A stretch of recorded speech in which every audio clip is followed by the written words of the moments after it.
Bangsa Romawi kuno merupakan salah satu kiblat peradaban dunia pada zaman dahulu. Banyak sistem pemerintahan dan hukum yang diterapkan di Romawi kuno dicontohkan dan diberlakukan di negara lain, bahkan hingga saat ini. Selain sistem pemerintahan, juga ada banyak fakta di Romawi kuno yang terdengar aneh untuk era sekarang. Nah, penasaran dengan kebijakan-kebijakan aneh Romawi kuno seperti apa? Berikut ini adalah 10 fakta aneh Romawi kuno yang jarang diketahui. Namun sebelum kita memasuki pada inti videonya, saya mau mengajak teman-teman semua untuk subscribe channel ini agar bisa terus berkembang dan bisa selalu memberikan informasi dan sejarah unik tentang fakta menarik di dunia. Pada zaman dulu, kerajaan Romawi dipenuhi dengan orang yang berambut coklat dan hitam, sedangkan rambut blonde menjadi simbol rambut kaum barbar pada masa itu. Karena para pekerja P5K tidak memiliki hak yang sama dengan penduduk biasa lainnya.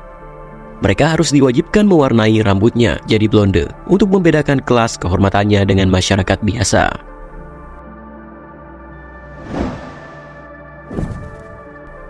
Insistatus adalah kuda favorit salah satu kaisar Romawi, Caligula.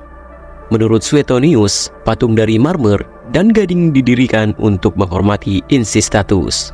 Kuda juga mengenakan pakaian ungu dan harness yang terbuat dari batu mulia.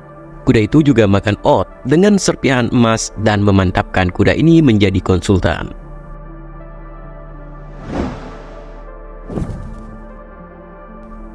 Orang-orang Romawi menggunakan urin manusia untuk mencuci pakaian mereka. Pekerja laundry Romawi kuno menempatkan pakaian kotor mereka ke dalam bak dan mengisinya dengan air kencing.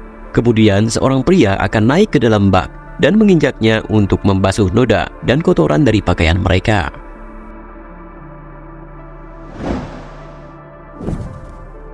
Suami dari istri yang berselingkuh boleh berbicara kepada ayah dari istrinya dan memintanya untuk menghabisi kekasih simpanan istrinya. Menurut hukum Romawi kuno, hanya para ayah yang diperbolehkan menghabisi kekasih simpanan anak perempuannya, terlepas dari apapun status sosial ekonomi orang tersebut, baik kaya maupun miskin sebagai masyarakat. Jika seseorang diketahui menghabisi ayahnya, maka ia harus siap dihukum dengan mata tertutup rapat dan dibawa ke pinggir kota. Di sana akan ditelanjangi dan dibogem menggunakan tali logam tanpa ampun, lalu dimasukkan ke dalam karung bersama ular, anjing, ayam, bahkan monyet, dan diikat tanpa bisa dilepas. Lalu kemudian akan dilemparkan ke laut dan ditenggelamkan.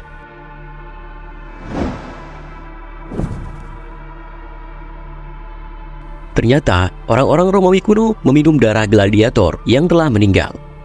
Kepercayaan ini menurut bangsa Romawi merupakan ritual agar seseorang lebih kuat dan sebagai obat epilepsi. Beberapa penulis Romawi menggambarkan bagian darah gladiator yang dikumpulkan setelah tewas dalam perkelahian. Darah tersebut lantas dijual untuk sebagai obat.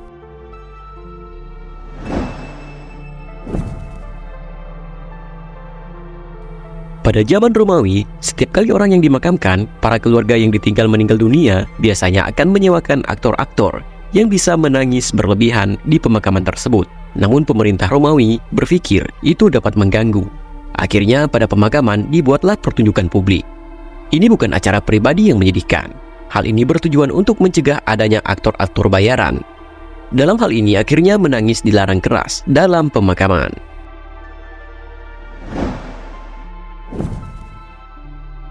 Pada akhir abad ke-1, para kaisar Romawi mengenal tradisi minum racun dalam jumlah kecil di kehidupan sehari-hari. Hal ini dilakukan untuk mendapatkan kekebalan. Dalam beberapa keadaan, bundir dengan minum racun dianggap sebagai pemikiran yang sangat cermat dan jenius untuk mengakhiri hidup. Para raja-raja terkadang menyimpan racun agar dipakai saat keadaan memburuk, dan yang sakit biasanya dianjurkan untuk meminum racun secepatnya untuk menyudahi penderitaan mereka.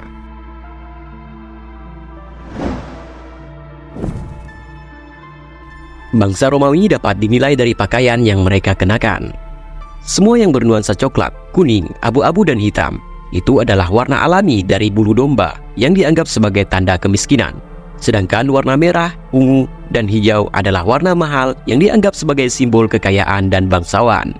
Sedangkan pakaian berwarna ungu dianggap paling tinggi derajatnya dan diperuntukkan untuk orang-orang yang terpilih, sedangkan orang biasa dilarang keras untuk menggunakan pakaian berwarna ungu.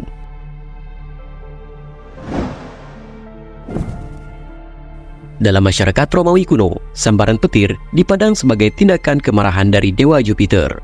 Jika ada sosok yang tersambar, itu bukan karena nasib sial, namun karena sang dewa yang membencinya atas kesalahan tertentu dari seorang tersebut.